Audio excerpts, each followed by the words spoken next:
about making wrong decisions, because he's basically undid 20 years of precedent law of other judges within the immigration system. And I'm happy to be here with Art today because he's one of the outliers who basically says this is a good decision, whereas there's 16 others that say this is the wrong decision for the reasons you've enumerated, in that each case is a case-by-case judgment. And so what it doesn't do is sort of clear the backlog. What it does is send a message to the current officers at the port of entry to say, please start denying these claims for persecution. But what it doesn't immediately do is give us a remedy to the numbers that you discussed.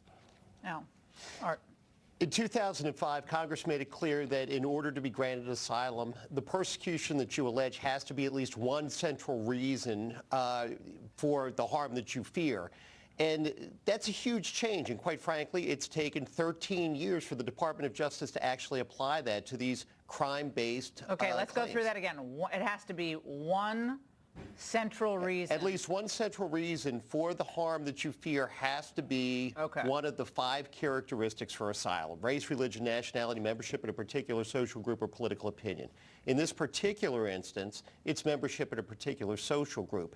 And that particular social group in the Attorney General's decision was people who were fearing crime in their home country. Because that's not what you traditionally think of. I mean, you know, and you're the expert here, I'm not, but when you think of persecution, you know, having a horrible husband who's beating you up or a wife who's beating you up, that doesn't seem like that seems like regular old garden variety crime. Persecution is generally harm that's inflicted on you by the government. For your identity, or your belief system. Or your belief system. But unfortunately, the membership in a particular social group is completely amorphous. And there have been many years of law, and that law was actually applied properly by Jeff Sessions to individuals who would fear crime in their home countries. Quite frankly, they don't have an asylum fear, they have a crime fear.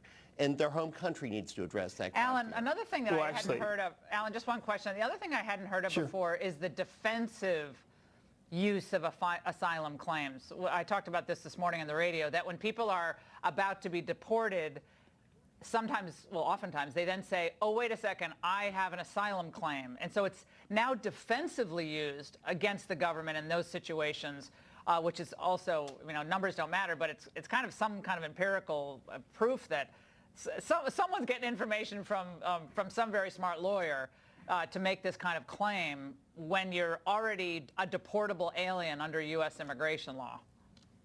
Well, really, that's part of the problem. A lot of the people are robbed without having a lawyer. So therefore, they might have heard things from people, you know, across the way, but many of them are robbed without a lawyer and sort of handling these cases on their own and really talking about their experience. And if you're a battered female or battered woman or battered mother with your kids, and you're having this intense legal conversation with the CBP officer to discuss what your level of fear is, you can see the problem that they're mostly going to discuss about how many times they were beaten, how many times they were struck, how many times they've been harmed. And so it isn't, and that's why it's a case-by-case analysis. And what Sessions has basically done is he's removed the whole sort of case-by-case analysis and said, look, I don't think anyone who's coming here, if it's a private actor, then this isn't persecution. And that's not what the case law says today, because really what we say is it's the inaction, right? It's the governments who are not stepping in to protect their citizens. It's the governments who are allowing this to happen, this that's sort of thing that also participate in the system. Yeah, that's a lot of people around the world. I mean, I was stunned. Well, actually, I mean, if we're talking about the number of cases we have, yeah, I'm just saying, it's about 2% of the total population, 0.2% of the total population. And I disagree with Al when he's talking about this.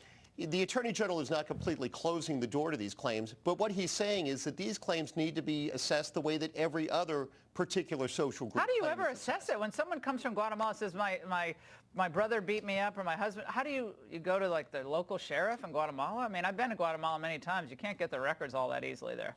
Well, you can rely upon the statements of the alien in order to establish the claim. All right, gentlemen, thank you so much. And the information we know about the countries. We'll have you back. Love both of you. And by the way, they were making history in Singapore yesterday, as we were talking about earlier, finding some, well, hilarious moments of comic relief. Yes, stay right there, and we'll share them in just a moment with Raymond Arroyo.